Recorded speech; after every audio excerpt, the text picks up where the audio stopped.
حضرت ابن عباس فرماتے ہیں رضی اللہ تعالی عنہ، کنت خلف النبی یوما صلی اللہ علیہ وسلم، ایک دن میں حضور کے پیچھے تھا۔ اب پیچھے ہونے سے کیا مراد ہے؟ گمان غالب یہ ہے کہ سواری پر، جس کو ردف ردیف بھی کہتے ہیں، واللہ عالم یہ بھی ہو سکتا ہے کہ چلتے ہوئے پیچھے پیچھے چل رہے ہو، ادب کے ساتھ۔ چچا زاد بھائی ہیں لیکن عمر میں تو بہت چھوٹے ہیں، نوجوان ہیں۔ اس کیفیت میں حضور نے اب ان سے خطاب کیا، یا غلام، اے نوجوان، اے لڑکے کہا، اے لڑکے، وَعَلِّمُكَ کلمات، میں تمہیں تلقین کرتا ہوں چند کلمات۔ اب یہ ہے حضور کا طریقہ تربیت و تعلیم و تزکیہ۔ وہاں کوئی مدرسے نہیں تھے، وہاں کوئی درس کی محفلیں تو نہیں ہوتی تھی، محفل تو ایک ہی ہوتی تھی ہفتے میں، اور وہ جمعے کا اجتماع ہے۔ باقی حضور کی صحبت ہے، فجر کی نماز کے بعد بھی آپ بیٹھے ہیں، صحابہ بھی بیٹھ گئے، کچھ گفتگو ہو رہی ہے، اسی میں تربیت، اسی میں تعلیم، اسی میں تزکیہ۔ وہ علیحدہ ذکر کے حلقے جو ہے وہ ضربے مارنے کے لیے یہ تو نہیں تھے، یہ تو بات کی یاد ہے، میں تو سب مانتے ہیں کہ یہ بات کی یاد ہے، یہ مصنون چیزیں نہیں۔ بہرحال حضور نے اے لڑکے یا اے بیٹے، جو بھی آپ اس کا ترجمہ کریں، میں تمہیں چند باتیں سکھاتا ہوں۔ مطلب کیا ہے؟ وَعَلِّمُكَ کلمات، توجہ سے سنو، غور سے سنو، حفظ جان بنا لو۔ احفظ اللہ یحفظک، پہلا کلمہ، اللہ کی حفاظت کرو، وہ تمہاری حفاظت کرے گا۔ اب اس سے مراد کیا ہے؟ عام طور پر سمجھا گیا ہے کہ اللہ کے احکام کی حفاظت کرو، کوئی حکم ٹوٹنے نہ پائے، وہ تمہاری حفاظت کرے گا۔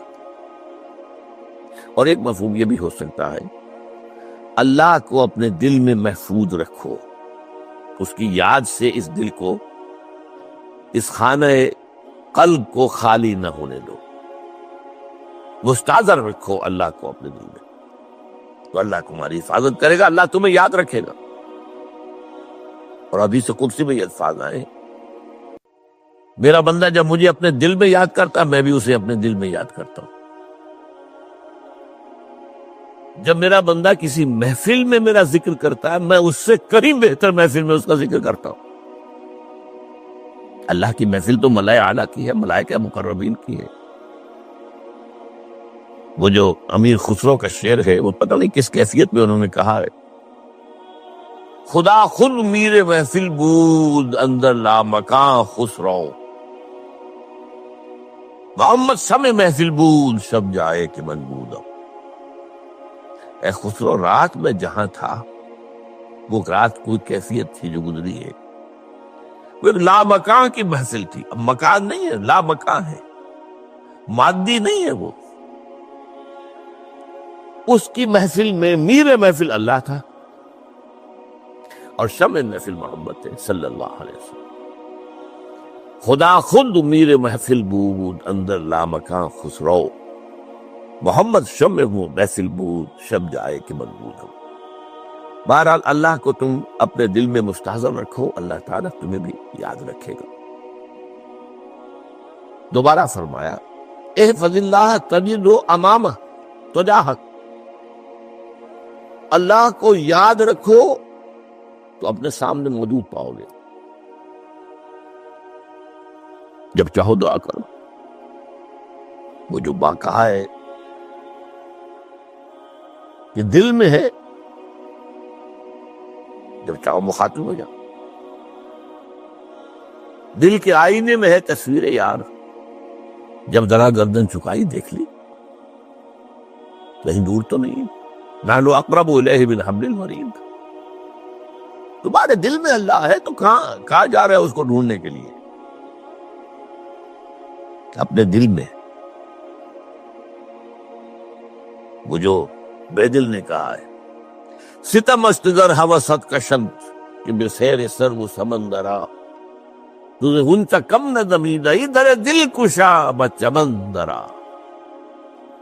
بڑے ستم کی بات ہے کہ تمہارا دل کہتا ہے چلو ذرا باغیچے میں چلو، پھولوں کی سیر کرو، یہ گلاب کا پھول ہے، یہ موتیا ہے، یہ شاید ستم بڑے ستم کی بات ہے. کیوں یہ ستم کیا ہو گیا اس میں؟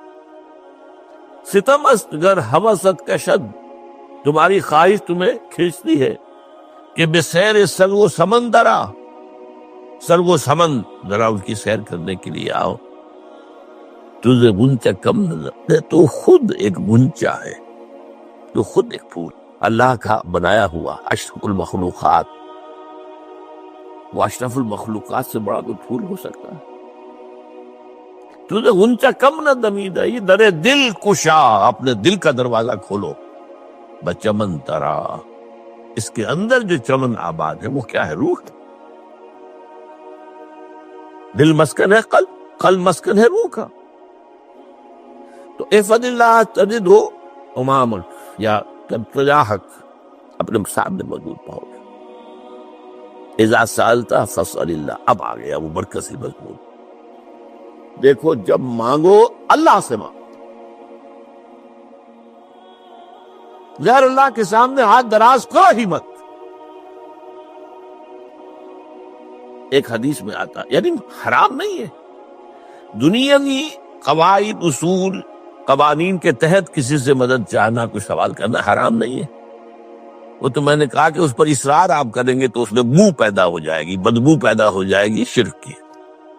لیکن آپ اس سوال کریں، مدد لیں، اسی پر دنیا قائم ہے، ایک دوسرے کے ساتھ تعاون کے ساتھ. لیکن اونچا مقام کیا ہے؟ کسی سے سوال مت کرو سوائے اللہ. یہاں تک کہ جوتے باندھنے کا تسمہ تمہیں درکار ہے تو بھی کسی سے مت مانگو، اللہ سے مانگو. کیا پتہ اللہ کس کے دل میں ڈال دے اور وہ آ کے تمہیں تسمہ پیش کر دے. ہوتا ہے ایسا، بس اوقات ہوتا. جو اللہ کے ساتھ لو لگا کر رکھنے والے ہیں ان کے تو ایسے واقعات ہوتے ہیں کہ دل میں ایک بات آئی اور اس کے بعد وہی بات جو ہے وہ کوئی شخص آ گیا، اس نے وہ بات پوری کر دی. کیونکہ لوگوں کے دل جو ہے وہ تو اللہ کے دو انگلیوں کے مابین جو چاہتا پھر دیتا. کیا پتہ اللہ کسی فرشتے کو انسانی شکل میں بھیج دے. کہتا ہے فرشتہ آتا ہے انسانی شکل میں، آپ کی تکلیف کو رفع کر دے، آپ کی ضرورت کو پورا کر دے. اسی سے مانگو، کسی اور سے مت. یہ ہے توحید کا لب لباب. یوں سمجھیے اسلام کی جڑ کیا ہے؟ ایمان. اسلام کا جو خارجی نظام عمل ہے، انفرادی اعمال ہو اجتماعی ہو، ان سب کی روح رواں کیا ہے؟ ایمان. ایک بات ہو گئی.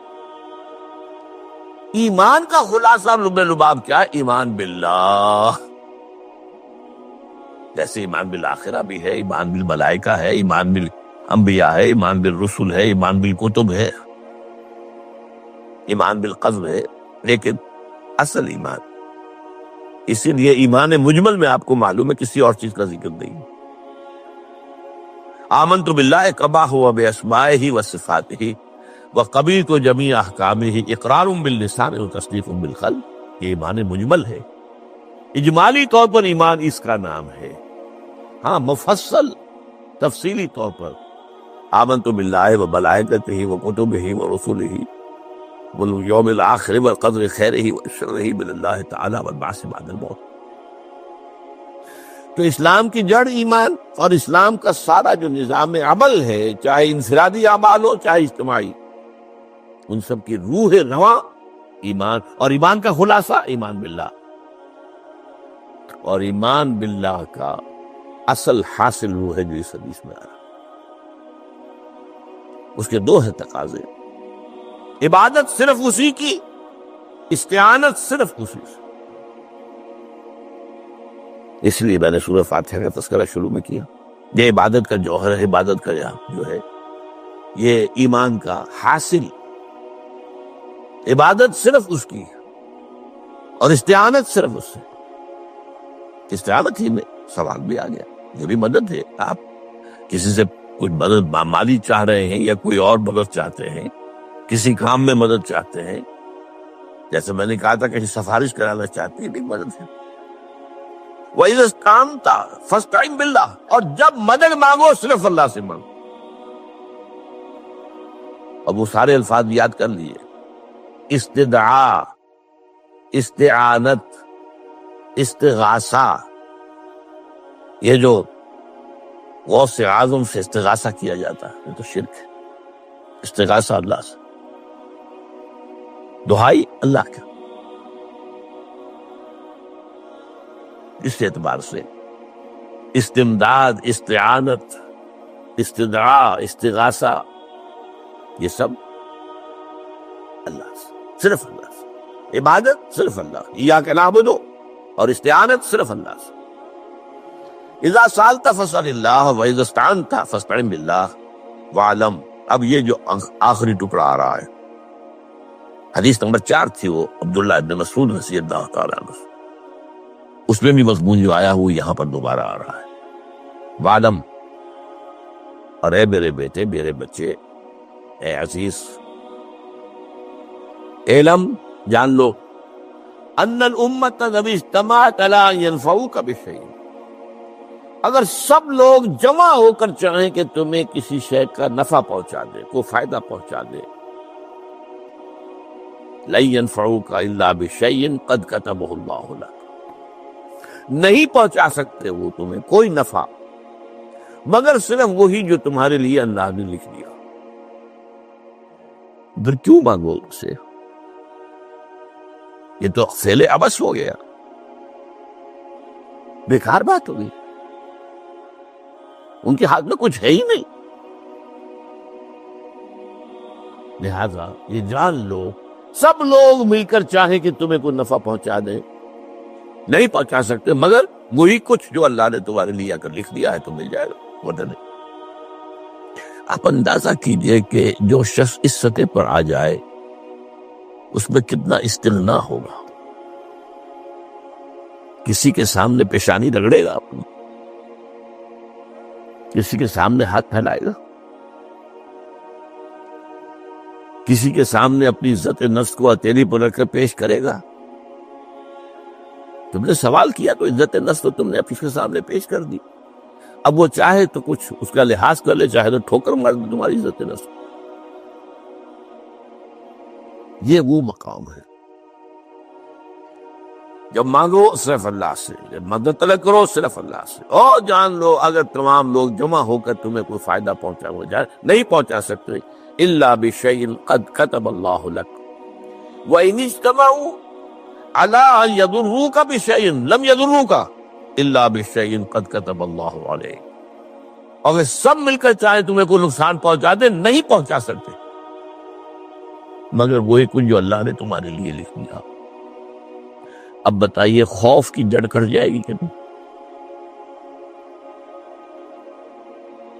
یہ جو ایمان جو ہے یہ خوف اور حزن دونوں سے نجات دلانے والی بات ہے. جو حقیقی مومن ہے وہ اللہ کا ولی ہے، حقیقی مومن وہ اللہ کا ولی ہے. اور الا ان اولیاء اللہ لا خوف علیہم ولا هم يحزنون.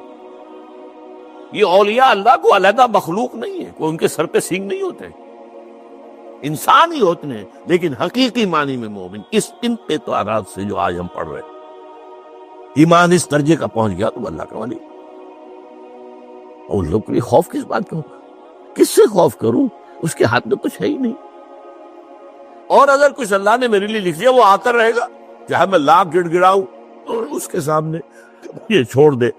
اگر اللہ نے لکھا وہ آیا وہ تو آئے گا، تو کاہے کو اس کے سامنے گڑ گڑانا، کاہے کو جبرسائی کرنا اس کے سامنے. اور کسی کے ہاتھ میں کچھ ہے ہی نہیں، میرا خیر ہے ہی نہیں، کاہے کو خوشامد کرو اس کی. اور سنیے، رفعت الاقلام، دیکھو نوجوان، قلمیں اٹھا لی گئی ہیں، وجفت الصحف، اور جو رجسٹر ہیں صحیفے ان کی سیاہی خشک ہو چکی ہے. یہ ہے وہ اللہ کا علم قدیم جس میں ہر شے لکھ دی گئی، اس کی قلم اٹھا لیے گئے. جیسے آپ کو معلوم ہے امتحان ہوتا تھا، 3 گھنٹے ختم ہو گئے، اسٹاپ رائٹنگ، بس اب قلم رک جانا چاہیے. وہ قلم تو تقدیر کا کاتب جو ہے وہ قلم اس کا اب اٹھا دیا گیا، اور جو صحیفے جن پر کے لکھا گیا ہے وہ خشک بھی ہو گئے. یہ تو روایت ہے جو امام ترمذی نے جس کو روایت کیا، یہ متن ان کا ہے جو ہم نے پڑھا ابھی، اور ان کا قول یہ ہے کہ یہ حدیث حسن صحیح ہے۔ لیکن یہی روایت اور انہی راوی سے عبداللہ ابن عباس سے رضی اللہ تعالیٰ عنہما اور بھی محدثین نے کی ہے، تو اس میں سے ایک اور متن جو ہے وہ یہاں پر امام نووی نے دے دیا ہے۔ احفظ اللہ تجد امامک، یہ تو پہلا وہ ٹکڑا تھا، وہ تجاہک تھا، یہاں امامک ہے، مطلب ایک ہی ہے، اپنے سامنے پاؤ گے۔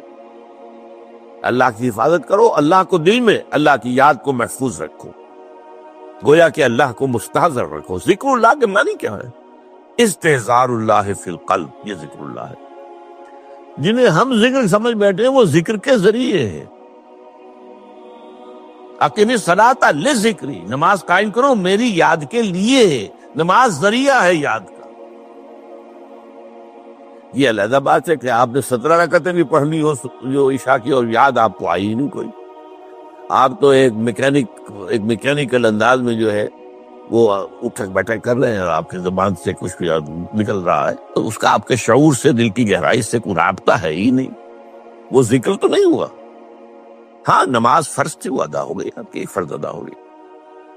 تو جنہیں ہم نے جنہیں ذکر سمجھا وہ ذرائع ذکر ہے، اللہ اللہ سبحان اللہ زبان سے، یہ تاکہ اس کے نتیجے میں وہ ذکر حاصل ہو جائے۔ استحضار اللہ فی القلب، ذکر کے معنی ہے استحضار اللہ فی القلب۔ تعرف الی اللہ فی الرخاء، اور دیکھو کشادگی کے وقت میں تم اللہ کو یاد رکھو، اللہ کی طرف رجوع کیے رہو، بھول نہ جاؤ۔ وہ نہ ہو جو کبھی کہا تھا، بہادر شاہ ظفر کے اشعار میں سے بہت زور کا شعر ہے، ظفر آدمی اس کو نہ جانیے چاہے کتنا ہی ہو فام زکا، جسے عیش میں یاد خدا نہ رہی، جسے تیش میں خوف خدا نہ رہا۔ وہ ہے کشادگی کی حالت میں، جبکہ تمہارے لیے کشادگی ہے، اللہ کی طرف رجوع کیے رکھو۔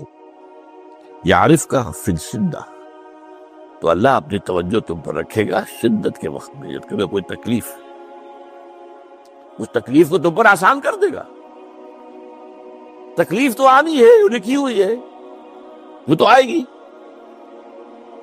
لیکن یہ کہ اللہ تعالیٰ اس کی شدت کو، ایک ہی چیز ہے جس کو ایک انسان بہت شدت کے ساتھ محسوس کر رہا ہے، دوسرا آدمی اتنا نہیں محسوس کر رہا ہے، احساس کا معاملہ ہوگا نا۔ وہ تو اصل میں اگر انسان کی نرز کٹی ہوئی ہے تو احساس ہوگا ہی نہیں، سرس ہی نہیں ہوگا۔ تو اس اعتبار سے اللہ تعالیٰ تمہارے لیے اس شدت کی کمی کر دے۔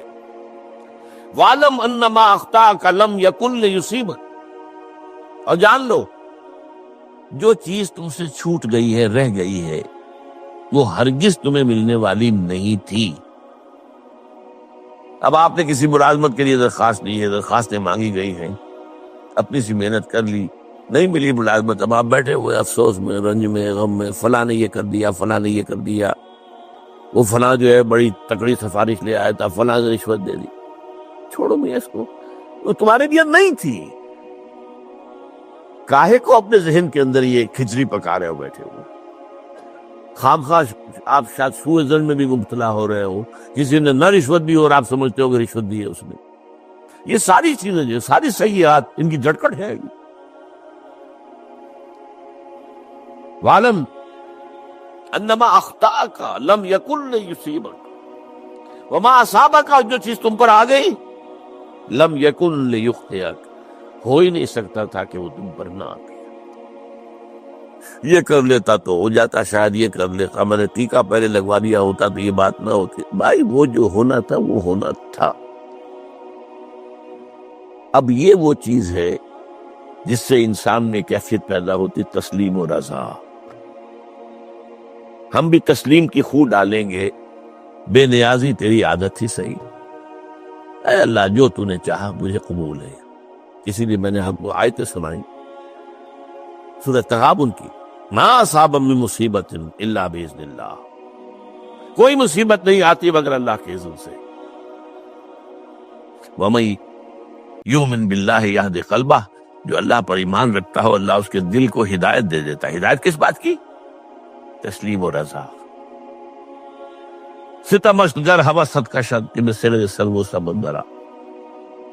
نہیں، یہ دوسرا شعر میں پڑھنا چاہتا تھا. سر دوستاں سلامت کہ تو خنجر آزمائی، نہ شبد نصیب دشمن کے شبد ہلا کے تیلت. اے اللہ تیری طرف سے ہے، مجھے قبول ہے، اور بظاہر مجھے تکلیف ہو رہی ہے، لیکن یقیناً اس میں میرا کوئی خیر ہے. یدک الخیر، تیرے ہاتھ میں تو خیر ہی خیر ہے، جو بھی تیری طرف سے آئے. سر تسلیم خم ہے جو مزاج یاد ہے. اور یہ مضمون جو ہے زیادہ بڑے پیمانے پر سورہ حدید میں آیا ہے. ما اصاب من مصیبت فی الارض ولا فی انفسکم الا فی کتاب من قبل ان نبرأها.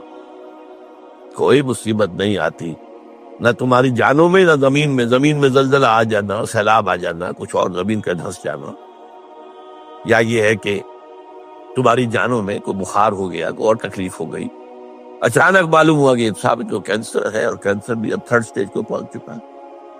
لیکن جو بھی آیا ہے وہ اللہ کے علم قدیم کی کتاب میں پہلے سے لکھا ہوا. فی کتاب من قبل ان نبرأها، یہ ایک کتاب میں درج ہے اس سے پہلے کہ ہم اسے ظاہر کریں. اس کا نتیجہ کیا نکلنا چاہیے؟ لیکن لا تاسوا علی ما فاتکم ولا تفرحوا بما آتاکم. افسوس نہ کیا کرو جو تم سے جاتا رہے، چھوٹ جائے. کوئی عزیز فوت ہو گیا، کوئی موقع ہاتھ سے نکل گیا، ارے بھائی میں چوک گیا، بڑا موقع تھا، اب اس پر افسوس کر رہے نہیں. جو چیز لیکن لا تاسوا علی ما فاتک ولا تفرحوا بما آتاک، جو اللہ تمہیں دے دے اس پر اتراؤ مت.